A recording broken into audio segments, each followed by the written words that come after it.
Welcome to WorkSpan TV. I'm Alison Avalos. In this video FAQ, we'll talk about the growing number of companies having difficulty identifying which number to use when planning for pay increase budgets, salary increase budget figures, or salary structure adjustment figures. We're joined today by Margaret Dyekman, President of Corporate Compensation Services. She has over 20 years of experience in the HR field, both as a practitioner and as a consultant. She brings with her an extensive knowledge of compensation and other benchmarking surveys. Welcome, Margaret. Thank you, Alison. In the WorldatWork survey, we publish data on both salary budget increases as well as structure adjustments. For the first time this year, we saw that salary structure adjustments were on a different trend line than salary budget increases. Salary budget increases came in around 2.8% for 2010 in the US, and salary structure adjustments were at an all-time low of 1.2%, projected to recover up to about 2.0% next year. I'd like to start off by talking about the difference between those two types of data and when a compensation professional might use each. Let me start first with the salary increase budget. That is a number that's expressed as a percent of base pay that an employer applies to its payroll to reward typically employees for either merit or for longevity, a combination of performance and longevity, sometimes promotions. And it is a number that's going to increase payroll, projected to increase payroll over a period of time going forward. The salary structure adjustment is a percentage, again, that applies to a formal salary structure. So it would be typically a minimum, midpoint, maximum. It is really a philosophy, for example. It reflects the philosophy of the organization, the salary structure does, and a structure adjustment moves that structure itself up typically, and as you said, not usually as much as the salary budget increase. I think one of the pieces of logic that I'm hearing from our customers is, and if you can follow me for a second here, they start out thinking about their market pricing practices, knowing that market pricing should capture pay movement of these positions. And they're looking at salary structures thinking the structure adjustment data is going to capture the adjustment of the structure. Ultimately, I think some are being confused by the fact that the salary budget increase and the structure numbers don't match. If structure really is ultimately going all the way back around to what was originally based on market pricing, which we know from a number of surveys that most companies market price their job, why do those pieces of data not line up better from year to year? Organizations typically need to know how they stand or stack up against the market, the competitive marketplace, before they can effectively use the salary increase budget number or the structure adjustment.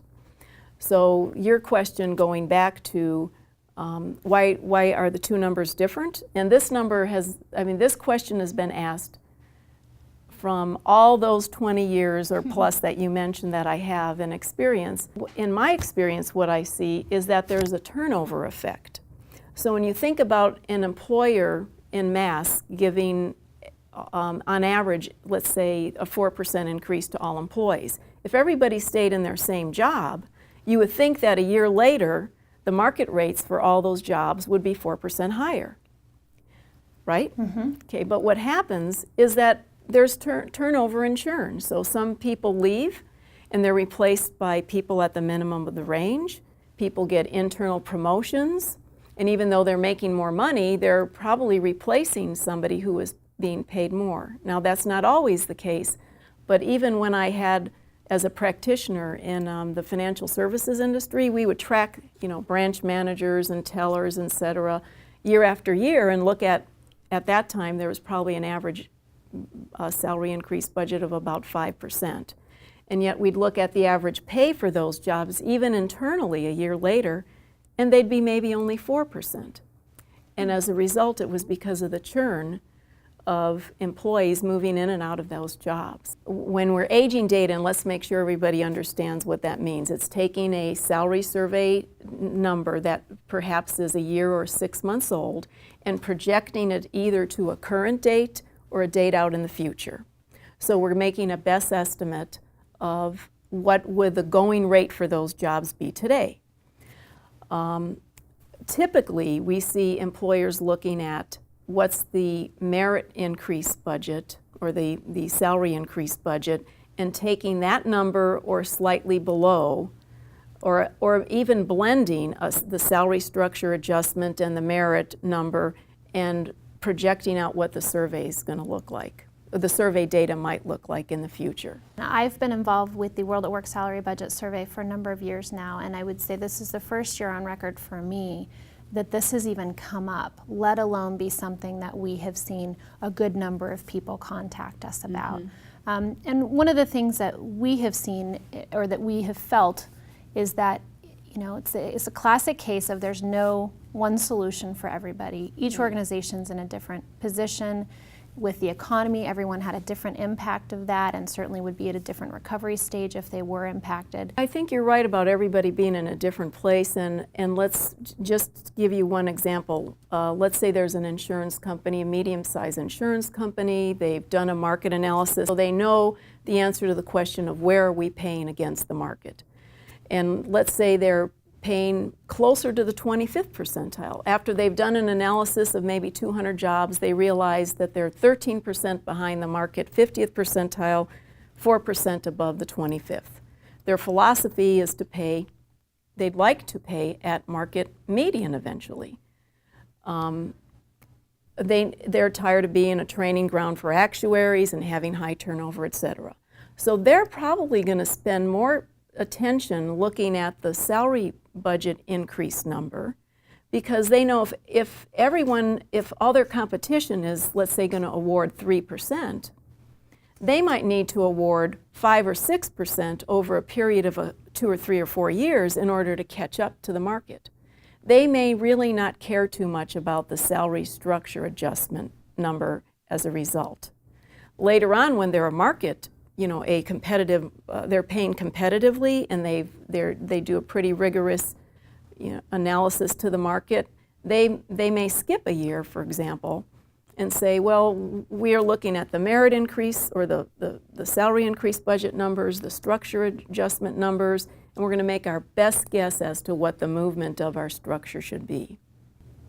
Okay, so you mentioned kind of the target and the philosophy. And just to kind of take a different angle into these same questions for a moment, one of the things when the customers have called and first presented this question, a lot of them have framed it around the fact that they are aiming to pay at the midpoint.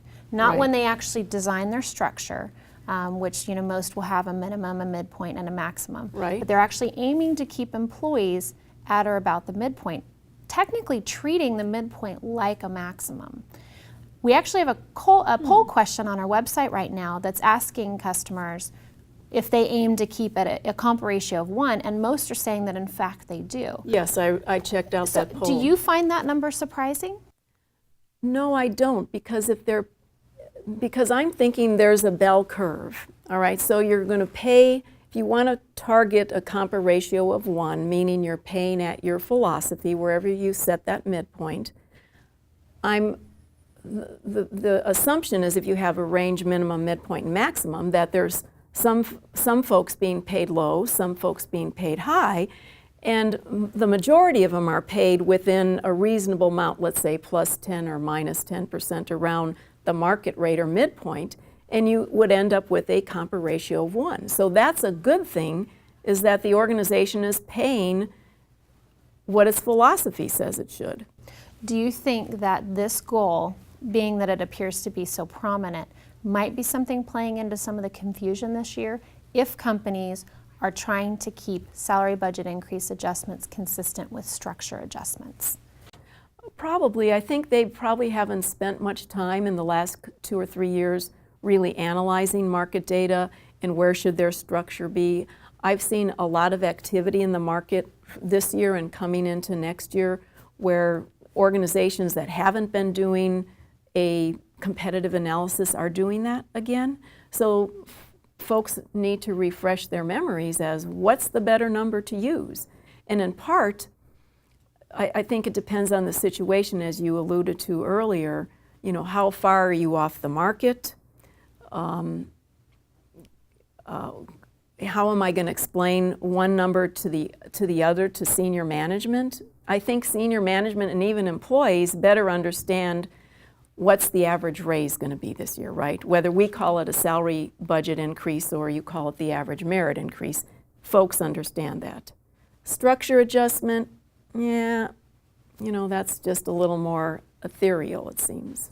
Well, I'd like to thank you, Margaret, for taking some time to come in today and talk to us about this issue. I do hope that your insights into some of these questions and the possible answers will really be helpful for our customers that are really struggling with this issue.